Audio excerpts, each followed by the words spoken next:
দর্শক সবাইকে আমন্ত্রণ জানাচ্ছি শিওরসেল মেডিকেল বাংলাদেশ লিমিটেড আয়োজিত স্বাস্থ্য বিষয়ক অনুষ্ঠান সুস্থতার পথে। অনুষ্ঠানটি চ্যানেল আই ডিজিটাল প্ল্যাটফর্ম থেকে সরাসরি সম্প্রচারিত হচ্ছে। আজও তার ব্যতিক্রম নয়। আপনাদের সাথে রয়েছে আমি ডক্টর শাবনা জাফরি। দর্শক, আজকে আমরা যে বিষয়টি নির্ধারণ করেছি আজকে আমাদের কথা বলার জন্য, তা হলো স্টেম সেল চিকিৎসা, হাঁটু প্রতিস্থাপনের আধুনিক বিকল্প। বিষয়টিতে আলোকপাত করার জন্য আজকে আমাদের সাথে রয়েছেন ডাক্তার এ.কে.এম. মহিউদ্দিন, অর্থোপেডিক ও রিজেনারেটিভ মেডিসিন বিশেষজ্ঞ, কনসালটেন্ট, শিওরসেল বাংলাদেশ লিমিটেড। স্যারকে আমন্ত্রণ জানাচ্ছি আমাদের আজকের অনুষ্ঠানে।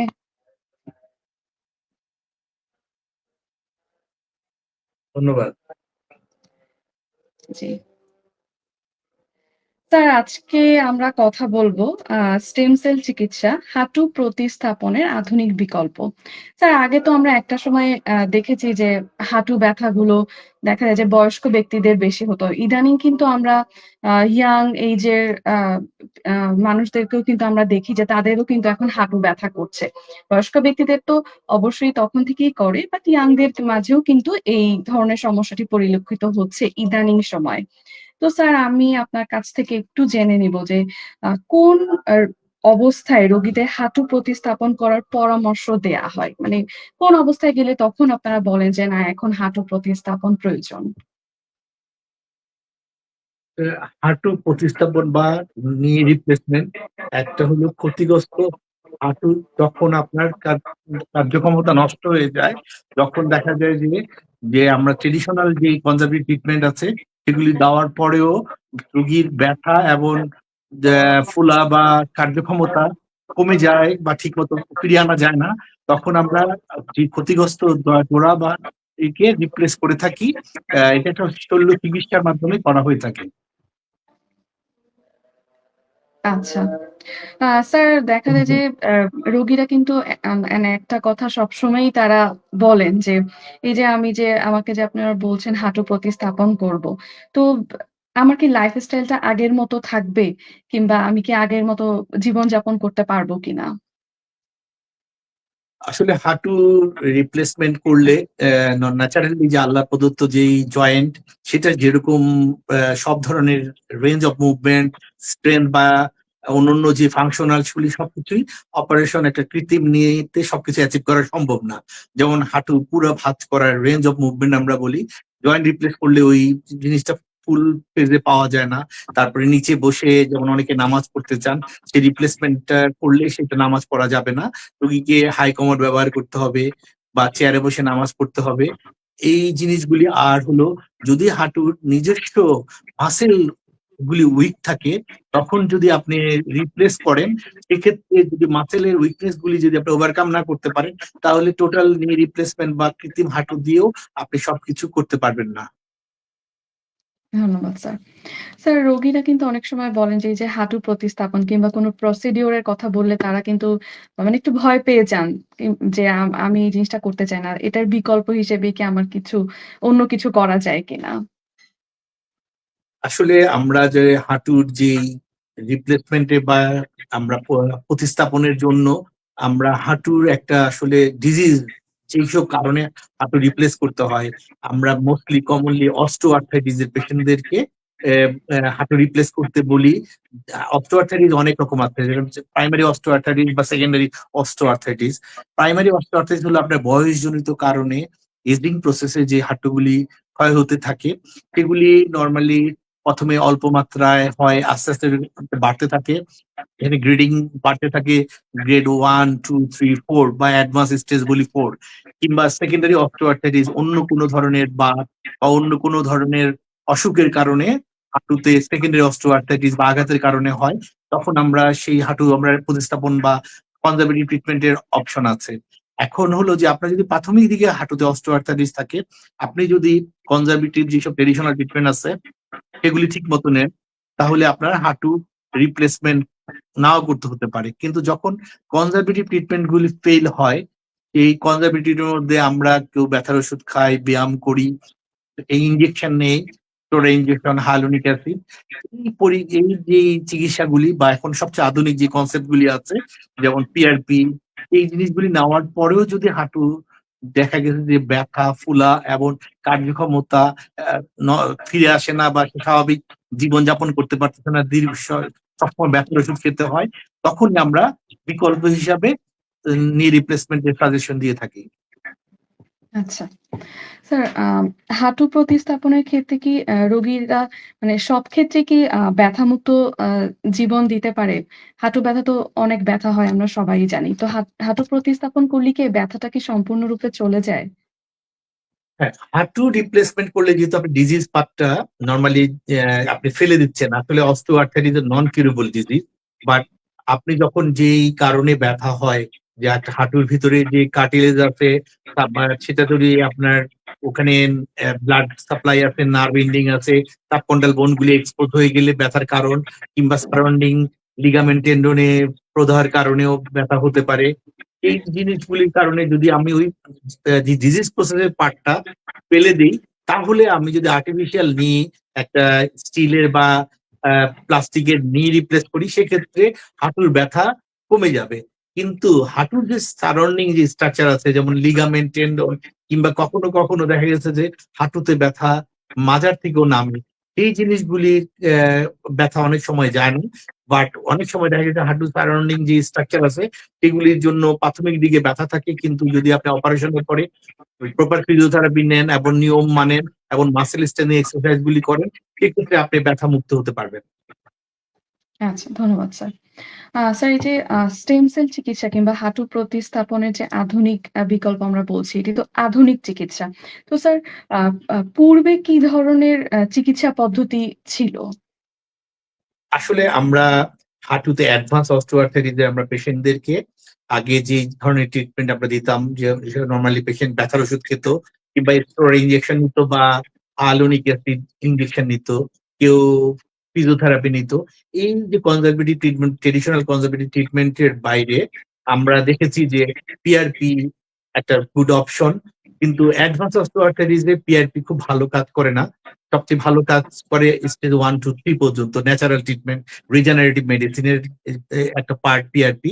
কিন্তু যখন দেখা গেছে যে যারা দীর্ঘদিন স্টেরয়েড ইউজ করে এবং বোন অন বোন হয়ে যায়, বা জয়েন্টার মানে ক্ষয়ের পরিমাণ অনেক বেশি হয়ে যায়, তখন এই কনজারভেটিভ যে ট্রেডিশনাল ট্রিটমেন্ট আছে, সেগুলি তাকে ব্যথামুক্ত বা ফোলা বা স্বাভাবিক যে কার্যক্রমে ফিরিয়ে আনতে পারে না। সেই তারপরেই আমাদের এ যে অপশনটা হাতে হয়ে গেছে এখন, সেটা হলো আমাদের রিজেনারেটিভ মেডিসিনের একটা পার্ট, স্টেম সেল থেরাপি। এতে আমরা ক্ষতিগ্রস্ত হাঁটুকে পুনরায় রিপেয়ার করে এবং কার্যক্ষমতা, ব্যথা পুনরায় ব্যথামুক্ত করতে পারি। আচ্ছা স্যার। স্যার এখন একটু জানতে চাবো যে রিজেনারেটিভ মেডিসিন বলতে আমরা কি বুঝি?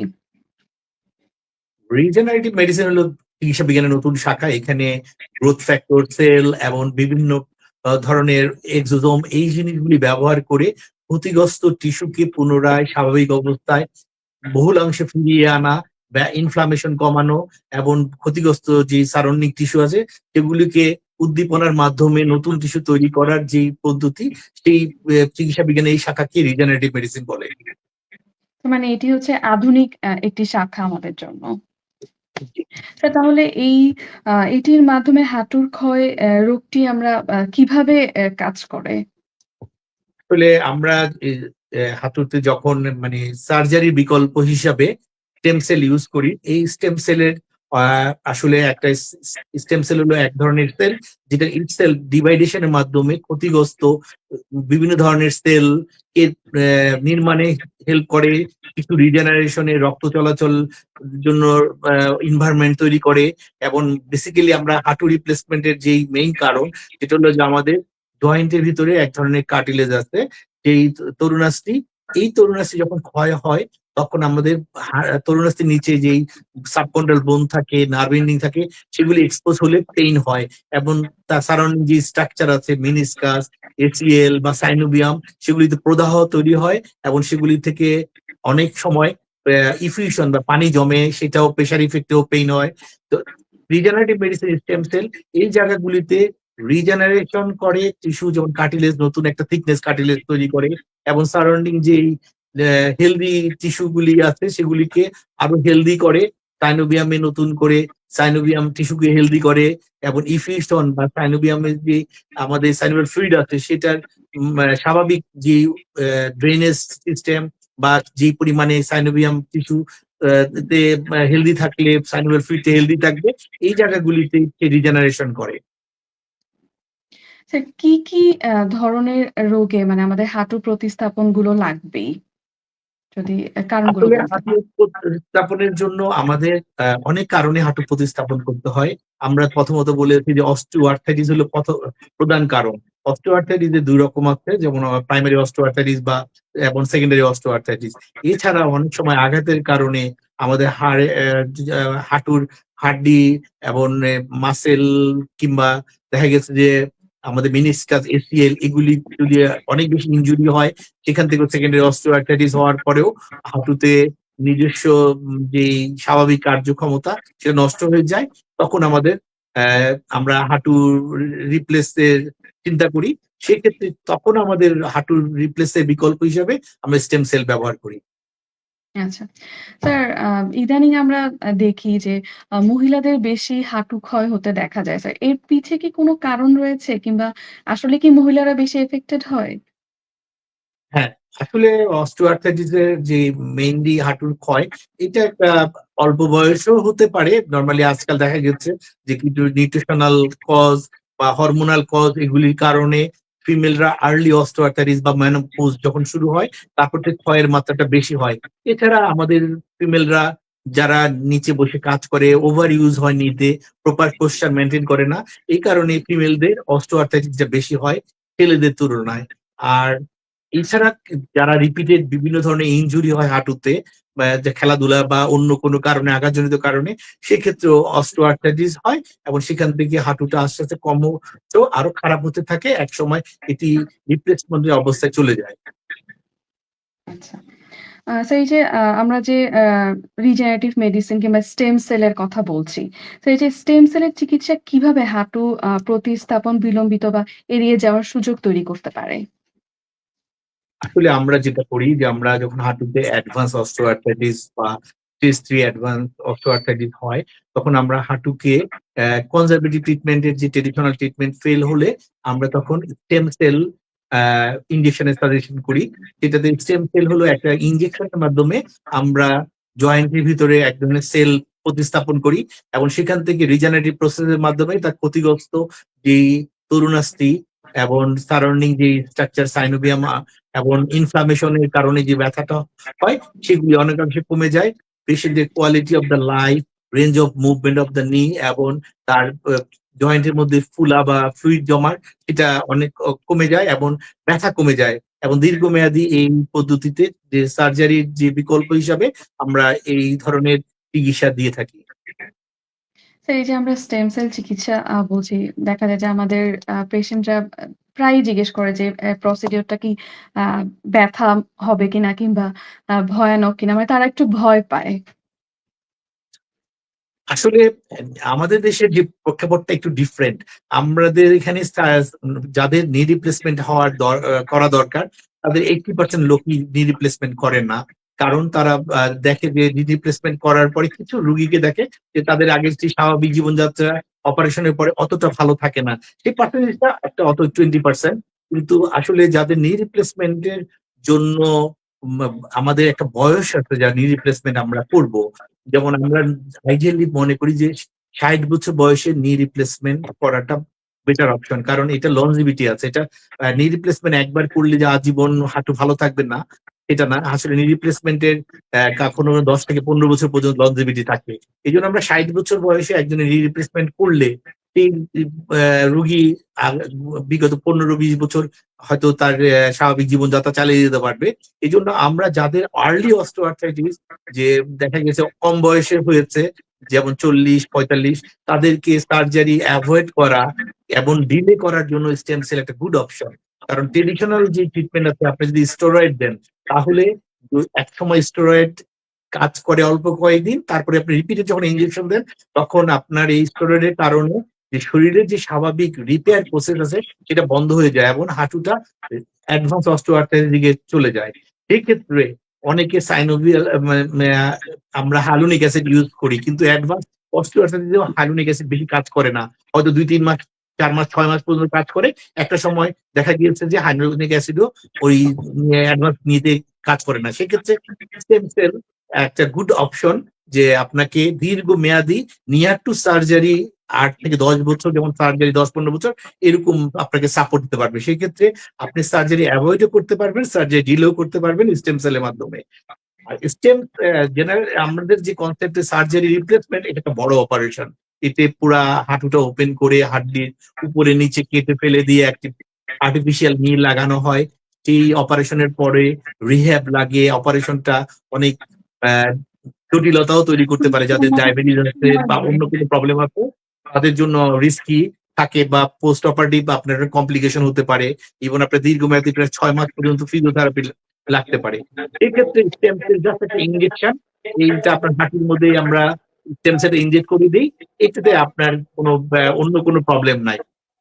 তার মানে স্যার মানে ওই সার্জারিটা থেকে স্টেম সেলটা নিরাপদ এবং মানে অতটা ভয় পাবারও কোনো কারণ নেই। আচ্ছা, জি স্যার। স্যার বিভিন্ন যে স্টেম সেল পদ্ধতিগুলো রয়েছে, কোনটি বৈজ্ঞানিকভাবে নিরাপদ বলে মনে করেন? আসলে আমরা স্টেম সেলকে নরমালি ২ ধরনের সোর্সের উপর ডিপেন্ড করে ভাগ করি। একটা হলো অ্যালোজেনিক, একটা অটোলোগাস। অটোলোগাস মানে আপনার শরীর থেকে আমরা স্টেম সেলটা কালেক্ট করে তারপরে আপনাকে প্রতিস্থাপন করি। যেমন আপনার শরীরের ফ্যাট টিস্যুর মধ্যে স্টেম সেল আছে, বোন ম্যারোতে স্টেম সেল আছে, ডেন্টাল পাল্পের মধ্যে স্টেম সেল আছে। এক্ষেত্রে আমরা রোগীদেরকে আহ অটোলোগাস এবং অ্যালোজেনিক। অ্যালোজেনিক হলো আমরা অন্য সোর্স থেকে যাই, যেমন কড টিস্যু থেকে, অন্য থেকে স্টেম সেল কালেক্ট করা হয়। আমরা বেসিক্যালি রোগীর শরীরে আমাদের যে শিওর সেল মেডিকেল, আমরা এডিপোজ ডার্ভ স্টেম সেল, যেমন রোগীর পেটের চামড়ার নিচে এক ধরনের চর্বি থাকে, যেটা আমরা লাইপোসাকশন করে অনেক সময় পেটের চর্বি ফেলে দিই। ওর মধ্যে 100 মানে নর্মাল যে বোন ম্যারো থেকে 500 গুণ পরিমাণ স্টেম সেল আছে। আমরা সেই ফ্যাট স্টেম সেলটাকেই সবচেয়ে বেস্ট মনে করে থাকি, এবং এটা হারভেস্ট করাটা ইজি। কারণ এটা একটা সিম্পল প্রসিডিউর, একটা নিডেলের মাধ্যমে আমরা কোনো একটা জায়গায় শুধু লোকাল অবস্থ করে ওখান থেকে নিডেলের মাধ্যমে সাকশনের মাধ্যমে ফ্যাট কালেক্ট করে সেখানে স্টেম সেল প্রসেস করে আমরা হাঁটুতে যে জায়গায় দিব সেখানে আমরা লোকাল অ্যানেস্থেসিয়া দিয়ে জাস্ট যে স্টেরয়েড যেরকম দেয় সেভাবে দিয়ে থাকি। আচ্ছা। স্যার আমরা এই মুহূর্তে একটি বিরতিতে যাব। আমরা কিছুক্ষণ পরেই ফিরে আসবো। শিওরসেল মেডিকেল 10 বছর ধরে স্বাস্থ্যসেবায় আপনার নির্ভরযোগ্য ঠিকানা। জয়েন্ট পেইনের সার্জারির বিকল্প যুগান্তকারী চিকিৎসা পদ্ধতি স্টেম সেল ও পিআরপি। হাঁটু ব্যথা যেমন অস্টিওআর্থ্রাইটিস, লিগামেন্ট বা মেনিসকাস ইনজুরির কার্যকর সমাধান। হিপ জয়েন্টের এভিএন বা অ্যাভাসকুলার নেক্রোসিস। কাঁধের ব্যথা যেমন ফ্রোজেন শোল্ডার বা রোটেটেড কাফ ইনজুরি। কনুয়ের ব্যথা যেমন টেনিস এলবো ও গলফার্স এলবো। গোড়ালি, ঘাড় এবং স্পোর্টস ইনজুরিতে সার্জারির বিকল্প সমাধান স্টেম সেল ও পিআরপি। 10 বছরে সফলভাবে 25,000-এরও বেশি চিকিৎসা সম্পূর্ণ করেছেন ডক্টর AKM মহিউদ্দিন। আমাদের ডার্মাটোলজি বিভাগে রয়েছে ত্বক, চুল, অ্যান্টি এজিং এবং যৌন সমস্যার উন্নত চিকিৎসা। সর্বাধুনিক প্রযুক্তির পাশাপাশি আছেন অভিজ্ঞ চিকিৎসক ডক্টর মোহাম্মদ মুনতাসির ইসলাম। বিস্তারিত জানতে যোগাযোগ করুন SureCell medical, plot 2, road 21, Gulshan 1, Dhaka. দর্শক আমরা কথা বলছিলাম স্টেম সেল চিকিৎসা। শিওরসেল মেডিকেল 10 বছর ধরে স্বাস্থ্যসেবায় আপনার নির্ভরযোগ্য ঠিকানা। জয়েন্ট পেইনের সার্জারির বিকল্প যুগান্তকারী চিকিৎসা পদ্ধতি স্টেম সেল ও পিআরপি। হাঁটু ব্যথা যেমন অস্টিওআর্থ্রাইটিস, লিগামেন্ট বা মেনিসকাস ইনজুরির কার্যকর সমাধান। হিপ জয়েন্টের এভিএন বা অ্যাভাসকুলার নেক্রোসিস। কাঁধের ব্যথা যেমন ফ্রোজেন শোল্ডার বা রোটেটেড কাফ ইনজুরি। কনুয়ের ব্যথা যেমন টেনিস এলবো ও গলফার্স এলবো। গোড়ালি, ঘাড় এবং স্পোর্টস ইনজুরিতে সার্জারির বিকল্প সমাধান স্টেম সেল ও পিআরপি। 10 বছরে সফলভাবে 25,000-এরও বেশি চিকিৎসা সম্পূর্ণ করেছেন ডক্টর AKM মহিউদ্দিন। আমাদের ডার্মাটোলজি বিভাগে রয়েছে ত্বক, চুল, অ্যান্টি এজিং এবং যৌন সমস্যার উন্নত চিকিৎসা। সর্বাধুনিক প্রযুক্তির পাশাপাশি আছেন অভিজ্ঞ চিকিৎসক ডক্টর মোহাম্মদ মুনতাসির ইসলাম। বিস্তারিত জানতে যোগাযোগ করুন SureCell medical, plot 2, road 21, Gulshan 1, Dhaka. দর্শক, আমরা কথা বলছিলাম স্টেম সেল চিকিৎসা, হাঁটু প্রতিস্থাপনের আধুনিক বিকল্প, এই বিষয়টি নিয়ে কথা বলছিলাম ডাক্তার এ কে এম মহিউদ্দিন স্যারের সাথে। স্যার, আমরা তো কথা বলছিলাম যে স্টেম সেলের বৈজ্ঞানিক পদ্ধতিগুলো নিয়ে। তো স্যার, এখন আমি একটু আপনার কাছ থেকে জানতে চাবো যে শিওরসেল মেডিকেল এই যে স্টেম সেল চিকিৎসায় কোন পদ্ধতিটি অনুসরণ করে? আমরা নর্মালি স্টেম সেলটা হারভেস্ট করি অটোলোগাস, মানে আমরা রোগীর শরীর থেকে ফ্যাট টিস্যু থেকে পেটের যে চামড়ার নিচে যে চর্বি আছে সেখান থেকেই আমরা স্টেম সেলটা এডিবল ড্রাইভ স্টেম সেল বলে সেই অ্যাডার স্টেম সেল আমরা ব্যবহার করে থাকি শিওরসেল মেডিকেলে। আচ্ছা। স্যার, এই পদ্ধতিটি কি নিরাপদ কিংবা কার্যকর? এই আমাদের যে স্টেম সেল অটোলোগাস স্টেম সেলের মধ্যে ফ্যাট স্টেম সেল আমাদের কাছে মনে হয়েছে যে ওয়ার্ল্ড ওয়াইড যে ডাটা আছে সবচেয়ে rich of the stem cell number ফ্যাটের মধ্যে থাকে। 2 নম্বর হলো এটা মিনিমাম ইনভেসিভ একটা প্রসিডিউর লাইপোসাকশন। আর এটা নিরাপদ কারণ ফ্যাট ইটসেলফ স্টেম সেলের বাইরেও ফ্যাট টিস্যুতে আমরা ন্যানো ফ্যাট হিসাবে স্টেম সেলের সাথে ন্যানো ফ্যাট গ্রাফট করে থাকি। সেটা একটা স্ক্যাফোল্ড হিসাবে কাজ করে স্টেম সেল গুলিকে একটা সুন্দর পরিবেশে গ্রো করার জন্য এবং জয়েন্টের ভিতরে এটা একটা হোমলি এনভায়রনমেন্ট তৈরি করে। আর ফ্যাট স্টেম সেলের একটা সুবিধা হলো ফ্যাটের মধ্যে কিছু অ্যান্টি, যেহেতু ইনফেকশনে নিয়ে সবাই ভয় থাকে, কিন্তু ফ্যাট স্টেম সেলের মধ্যে ইটসেলফ অ্যান্টিবায়োটিক আছে, এটা আপনার ইনফেকশন প্রিভেন্ট করে। আর যেহেতু আমরা আসলে অটোলোগাস স্টেম সেল ইউজ করি, এতে ট্রেডিশনাল স্টেম সেল গুলি যেগুলি অ্যালোজেনিক কালচার করতে হয় সেখানে অনেক ধরনের প্রবলেম আছে, অনেকে অ্যালার্জি থাকে, নাম্বার অফ সেল কালচারে অনেক রকম প্রবলেম আছে। এই ক্ষেত্রে আমরা সেম ডে প্রসিডিউরে যে স্টেম সেলটা ইউজ করি এটা 100% নিরাপদ। এবং যেহেতু রোগী নিজস্ব শরীরে, সেক্ষেত্রে এখানে কোনো রিজেকশন বা কোনো কমপ্লিকেশন হওয়ার স্কোপ নাই। জি স্যার। স্যার, আমরা তো জানি যে আপনি স্যার বিগত ১০ বছর ধরে এ ধরনের চিকিৎসা দিয়ে দিয়ে আসছেন স্যার।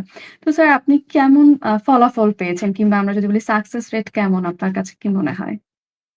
আসলে আমি গত 10 বছর ধরে স্টেম সেল ইউজ করতেছি, অন্যান্য অসুখও ইউজ করি, কিন্তু হাঁটুর জন্য যেই পেশেন্টদের হাঁটুতে নি রিপ্লেসমেন্ট লাগবে, যারা নি রিপ্লেসমেন্ট করবেন না বা রিপ্লেসমেন্ট করার জন্য তার বয়স হয় নাই, বা যিনি অপারেশনের জন্য ফিট না, তার অনেক ধরনের কোমরবিডিটি আছে, এই ধরনের পেশেন্টদেরকে আমরা স্টেম সেল করেছি। বাট আমার যেটা মানে আমার নিজের অবজারভেশন, আপনি যদি স্টেজ 3-তে মানে অ্যাডভান্স অস্টিওআর্থ্রাইটিস স্টেজ 4, সেই স্টেজ 4 এর আমরা নর্মালি যে আমাদের টেক্সট বুকে যে অ্যাডভান্স অস্টিওআর্থ্রাইটিস আছে এটাকে আমরা কনজারভেটিভ ম্যানেজমেন্টের জন্য 4 ভাগে ভাগ করেছি। যেমন অ্যাডভান্সের ABCD, আমরা সাকসেস রেট হিসাবে মনে করি যে আপনি যদি স্টেজ 3 এবং স্টেজ 4A, B তে স্টেম সেল নেন, এই ক্ষেত্রে আপনি near to surgery out success rate পাবেন। একটা নিউ সার্জারিতে যেমন আপনার 80 to 90% সাকসেস রেট, সেক্ষেত্রে স্টেজ 3 অ্যাডভান্স এবং 4A এবং 4B অ্যাডভান্স অস্টিওআর্থ্রাইটিস নিতে আপনি সাকসেস রেট 80 to 90%। এর পরেও আমরা অনেক রোগীকে আরো অ্যাডভান্স অস্টিওআর্থ্রাইটিস, যাদের সি এবং ডি ক্যাটাগরি, যাদের জয়েন্টে অনেক পরিমাণে ফ্লুইড জমে গিয়েছে, যারা নাইট পেনের জন্য ঘুমাতে পারেন না, যাদের সার্জারির জন্য ফিট না বা পাটা বাঁকা হয়ে গিয়েছে, কিন্তু তার কোয়ালিটি লাইফ, তার এজ অনেক বেশি, অপারেশনের রিস্কে গেলে অ্যানেস্থেসিয়া হ্যাজার্ডের জন্য তার অনেক কমপ্লিকেশন হতে পারবে, কিন্তু সার্জন তার অপারেশন করতেছে না বা আউটকাম নিয়ে ডাউট, বা রুগী নিজেও কখনো অপারেশন বা এই ধরনের একটা মেটালিক নি বা বায়োনিক নি নিয়ে তার লাইফ অন্যরকম কোনো ইয়ে করতে চান না, সেই ধরনের রুগী আমরা ট্রিটমেন্ট করে দেখেছি যে সেখানে 50% উপরেও অ্যাডভান্স সি এবং ডি এর পেশেন্টরা অনেক ভালো থাকে। এছাড়া আমরা দেখেছি যে আসলে আমরা এই সাকসেস রেটটাকে আমরা আসলে কোনো একটা প্রসিডিউরে তো একটা স্ট্যান্ডার্ড প্রোটোকল গেছে, আমরা একটা ওমেক স্কোর, একটা কানাডার একটা ইউনিভার্সিটির একটা ওমেক স্কোর সিস্টেম আছে, সেই হিসাবে আমরা আসলে পেশেন্টদের চিকিৎসার প্রতি এবং চিকিৎসার পরে একটা সময়ের পরে একটা স্কোরিং সিস্টেম করি, যে আমার যে আউটকামটা দেখার জন্য। সেক্ষেত্রে আমরা একটা স্কোরিং আছে, দেখা গিয়েছে যে পেইন, স্টিফনেস এবং ফাংশনাল স্কোর, সেটা নিয়ে একটা নাম্বার অফ বিফোর ট্রিটমেন্ট আমরা একটা স্কোরিং করি, এবং তার চিকিৎসা শেষ হওয়ার পরে আমরা একটা স্কোরিং করে সেখান থেকে আমরা পেশেন্টের স্যাটিসফ্যাকশন লেভেল, তার কোয়ালিটি অফ লাইফের উপর ডিপেন্ড করে আমরা দেখেছি যে সেই মোস্ট অফ দ্য পেশেন্টের যে ওমিক স্কোর সেখানে অনেক পরিবর্তন হয় এবং পেশেন্টরা কনজারভেটিভ ট্রিটমেন্টের মাধ্যমেও হ্যাপি থাকতে পারে। আচ্ছা। স্যার আপনি তো বিভিন্ন মানে কন্ডিশনের কথা বললেন যে অনেকে আছেন যারা আ অপারেশন করতে পারছেন না কিংবা বিভিন্ন আ কন্ডিশনের কথা বললেন। তাহলে স্যার এই স্টেম সেলটা মানে কোন সময়ের জন্য তাহলে উপযোগী? কখন আমরা এই ধরনের চিকিৎসাটা দিতে পারবো? আসলে স্টেম সেল আপনাকে যদি আপনি সবচেয়ে ভালো হয় যে যখন আপনার স্টেম সেলের আগে আমরা যে কাজটা করি, পেশেন্ট যদি আর্লি অস্টিওআর্থ্রাইটিস এ আসে তখন আমরা পিআরপি ট্রেডিশনাল ট্রিটমেন্টের বাইরে পিআরপি দিই। পিআরপি দিলে হয় কি আপনার যে হাঁটুতে যে ন্যাচারাল যে কার্টিলেজ সেটার একটা এজিং প্রসেসে একটা ক্ষয় হয় 5% করে কার্টিলেজ ক্ষয় হয়। সেটাকে আমরা 1% বা নিয়ে আসতে পারি বা হোল্ড করতে পারি। এই পেশেন্টটাকে আমি যদি ৮-১০ বছর পিআরপি দিয়ে তার এজিং প্রসেসের যে ডিজেনারেশন সেটাকে আমি ডিলে করতে পারি। আপনি মানুষের যে হাঁটু সেটাকে যদি মেশিনের সাথে তুলনা করেন, আপনি পৃথিবীর আল্লাহ তাআলা দেওয়া যে হাঁটু সেটাকে আপনি যখন ইউজ করবেন এজিং প্রসেসে আপনার ক্ষয় হবে। পৃথিবীর যত দামি মেশিনই হোক সেটা যেমন ব্যবহার করলে আপনার আস্তে, আস্তে ওটার কার্যক্ষমতা কমে যায়। আমরা এক সময়ের পরে তেল গ্রিস দিয়ে এটাকে চালু রাখি বা আবার রিপেয়ার করি। রিপ্লেসটা হলো গিয়ে আপনার মেশিনটা বদলায় ফেলানো। আর যদি ওটাকে চালু রাখতে চান এবং আপনি সার্জারি এভয়েড করতে চান তাহলে আপনার যখনই হাঁটুতে অস্টিওআর্টারি চেঞ্জ হবে তখন আপনি যেই স্টেম সেলের আগে পিআরপি নিয়ে আপনি একটা সময় পার করতে পারবেন। এরপরে যদি দেখা যাচ্ছে যে একটা সময় পরে এটা অ্যাডভান্স এর দিকে যাচ্ছে তখন যদি আপনি স্টেম সেল নেন এবং একটা পরিকল্পনা থাকে যে আপনি ১০-১৫ বছর এই পদ্ধতির মাধ্যমে আপনার জীবনের বাকি সময়টা একটা কোয়ালিটি লাইফ লিড করতে চাবেন অপারেশনের বাইরে, সেই রোগীগুলিকে আমরা স্টেম সেল বেস্ট অপশন মনে করি। কিন্তু দুর্ভাগ্য হলো আমাদের দেশে মোস্ট অফ দ্য পেশেন্ট আমার কাছে যখন আসে তারা অ্যাডভান্স অস্টিওআর্থ্রাইটিস এর সি এবং ডি ক্যাটাগরিতে চলে যায়। কারণ তারা ট্রেডিশনাল দেরি হয়ে যায়। ওয়েট বেয়ারিং স্টেরয়েড দেয়, স্টেরয়েড দিলে আরো ক্ষয় বাড়ে বা ব্যথার ওষুধ খেতে খেতে কিডনি লিভার নষ্ট হয়ে যায়, তখন সার্জারির জন্য ফিট থাকে না, তখন তারা বিকল্প খুঁজে। সেক্ষেত্রে যারা সার্জারির জন্য ফিট না, সার্জারি করতে পারবেন না বা বয়স কম, সার্জারি ডিলে করা দরকার কারণ একটা লনজিভিটি ব্যাপার আছে, সেই ক্ষেত্রে স্টেম সেল আমরা সেই রোগীগুলিকেই সবচেয়ে বেশি প্রেফার করে থাকি। আচ্ছা, ধন্যবাদ স্যার।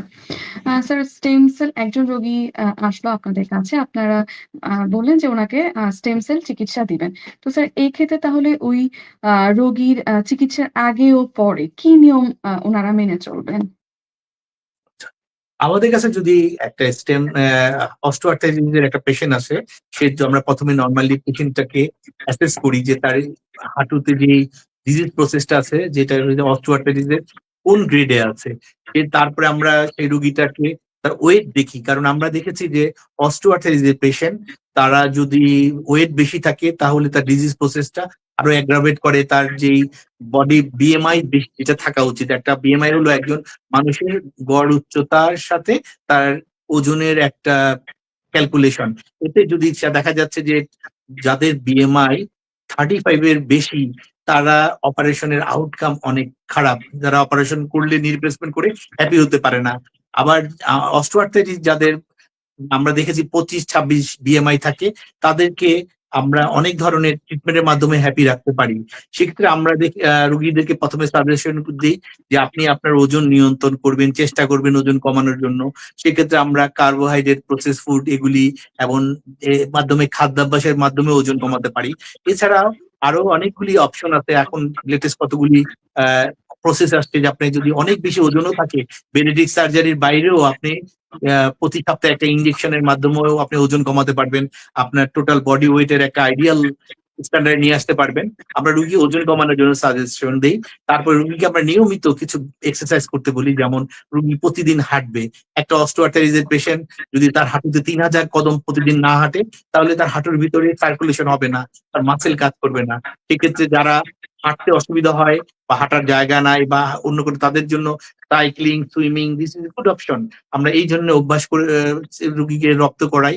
এরপরে রুগী ব্যথার ওষুধ খায়, আমরা স্টেম সেল করার আগে ৩-৪ দিন আগে তার ব্যথার ওষুধ বা অ্যানেসেরি টাইপ ওষুধগুলি আমরা বন্ধ করে দেই এবং আমরা নরমালি যে সেন্ট্রাল অ্যাক্টিং কিছু পেইন কিলার আছে ট্রামাডল কিংবা প্যারাসিটামল এই জিনিসগুলি থেকে রোগীদের অভ্যস্ত করি।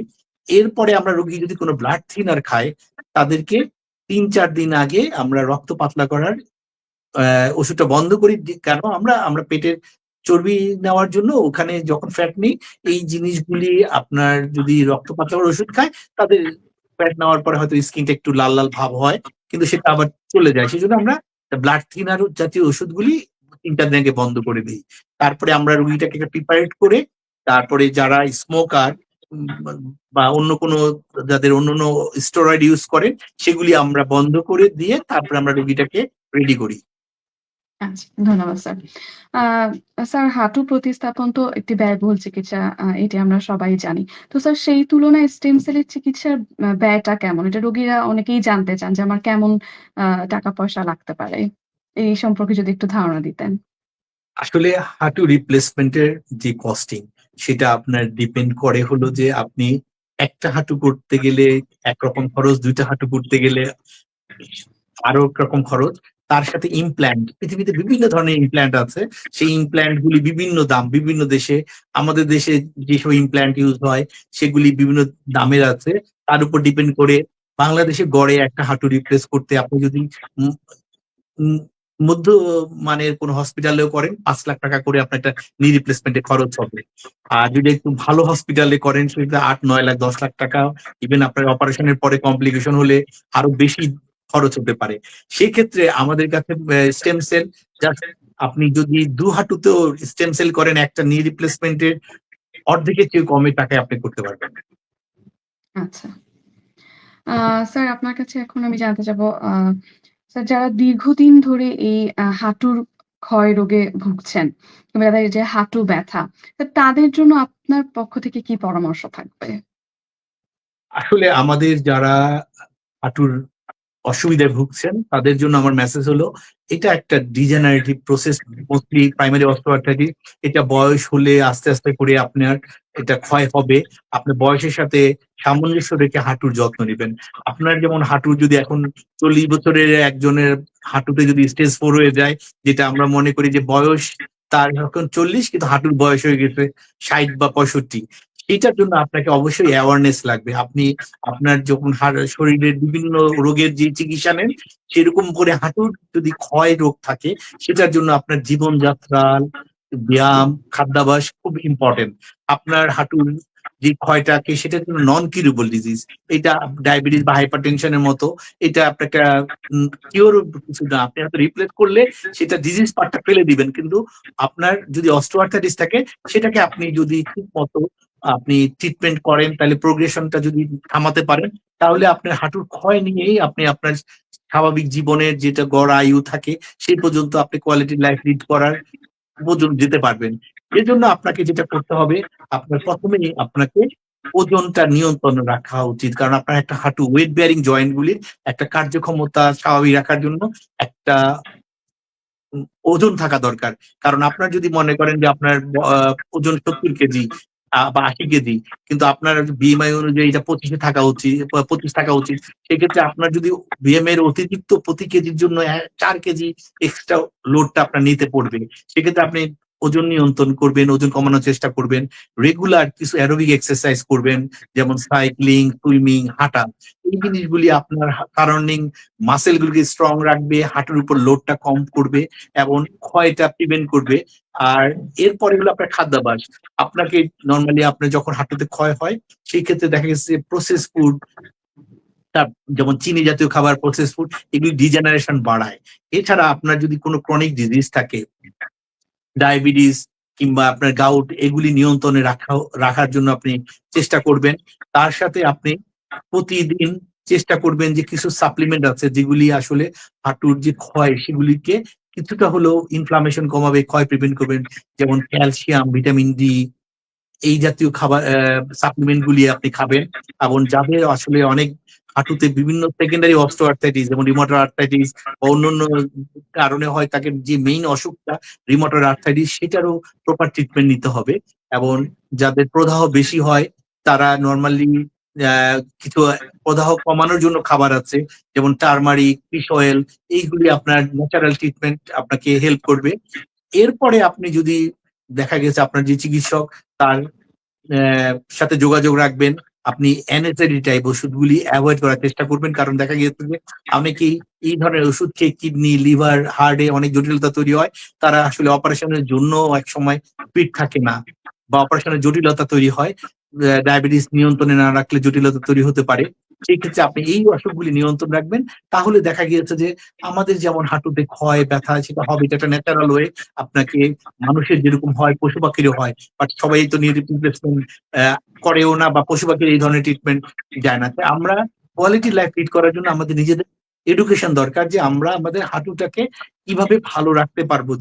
অসুখটা যখন লাস্ট স্টেজে চলে যাবে, অপারেশন রিপ্লেস করতে হবে, সেই অবস্থা যেন না যায় সেজন্য আপনি যদি আপনার জীবনযাত্রায় এই জিনিসগুলি ফলো করেন তাহলে আপনি অনেক বড় ধরনের ইনভেসিভ অনেক কিছুই এভয়েড করতে পারবেন।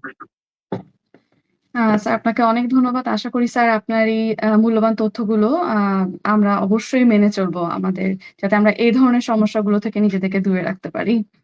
স্যার আগামী পর্বে আবার আপনার সাথে আমাদের দেখা হবে। ধন্যবাদ। দর্শক, এতক্ষণ আমরা কথা বলছিলাম স্টেম সেল চিকিৎসা, হাঁটু প্রতিস্থাপনের আধুনিক বিকল্প এই বিষয়টি নিয়ে। আমাদের বিশেষজ্ঞ চিকিৎসক কিন্তু আমাদেরকে অত্যন্ত মূল্যবান কিছু তথ্যগুলো দিলেন। আশা করি আপনারা যদি এ ধরনের স্যার যেগুলো বললেন, এই পরামর্শগুলো মেনে চলেন, তাহলে কিন্তু আমরা এই ধরনের সমস্যাগুলো থেকে নিজেদেরকে অনেকটাই দূরে রাখতে পারবো। আগামী শনিবার আবার আপনাদের সাথে দেখা হবে ঠিক এক সময়ে। সে পর্যন্ত ভালো থাকবেন, সুস্থ থাকবেন। শিওরসেল মেডিকেল 10 বছর ধরে স্বাস্থ্যসেবায় আপনার নির্ভরযোগ্য ঠিকানা। জয়েন্ট পেইনের সার্জারির বিকল্প যুগান্তকারী চিকিৎসা পদ্ধতি স্টেম সেল ও পিআরপি। হাঁটু ব্যথা যেমন অস্টিওআর্থ্রাইটিস, লিগামেন্ট বা মেনিসকাস ইনজুরির কার্যকর সমাধান। হিপ জয়েন্টের এভিএন বা অ্যাভাসকুলার নেক্রোসিস। কাঁধের ব্যথা যেমন ফ্রোজেন শোল্ডার বা রোটেটর কাফ ইনজুরি। কনুয়ের ব্যথা যেমন টেনিস এলবো ও গলফার্স এলবো। গোড়ালি, ঘাড় এবং স্পোর্টস ইনজুরিতে সার্জারির বিকল্প সমাধান স্টেম সেল ও পিআরপি। 10 বছরে সফলভাবে 25,000-এরও বেশি চিকিৎসা সম্পূর্ণ করেছেন ডক্টর AKM মহিউদ্দিন। আমাদের ডার্মাটোলজি বিভাগে রয়েছে ত্বক, চুল, অ্যান্টি এজিং এবং যৌন সমস্যার উন্নত চিকিৎসা। সর্বাধুনিক প্রযুক্তির পাশাপাশি আছেন অভিজ্ঞ চিকিৎসক ডক্টর মোহাম্মদ মুনতাসির ইসলাম। বিস্তারিত জানতে যোগাযোগ করুন SureCell medical, plot 2, road 21, Gulshan 1, Dhaka.